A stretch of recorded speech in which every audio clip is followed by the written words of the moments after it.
बिस्मिल्लाहिर्रहमानिर्रहीम। गुस्ल दो तरह का होता है कि एक वो जो हम रोज़मर्रा की रूटीन में गुस्ल करते हैं, एक वो गुस्ल होता है जो नापाकी दूर करने के लिए और पाकी हासिल करने के लिए जो गुस्ल करते हैं।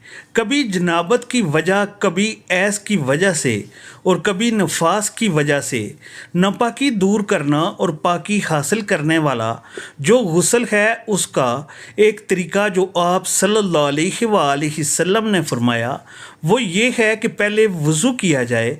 अगर कच्ची जगह नहीं है तो पैर भी साथ धो लिए जाएं। पूरा वज़ू उसी तरह किया जाएगा। अगर नहाने वाली जगह जो कच्ची है तो पैरों को आखिर में धोएंगे। इससे पहले इस्तिंजा करना है, इसके बाद वज़ू करना है। अगर जिस्म पर कोई नापाकी लगी है, पानी वगैरह से नहीं छूटता तो उसे साफ़ करना ज़रूरी है। अगर नेल पॉलिश लगी है तो उसे भी साफ़ करना ज़रूरी है। मेकअप लगा है तो उसे साफ़ करना ज़रूरी, वरना गुस्ल नहीं होगा। दूसरी बात, जब आपने इस्तिंजा कर लिया, नापाकी को दूर कर लिया, वज़ू करने के बाद आपने 3 दफ़ा अपने जिस्म पर पानी बहाना है। कोई उज़ू खुश्क ना रहे, 3 बार कुल्ली करनी है।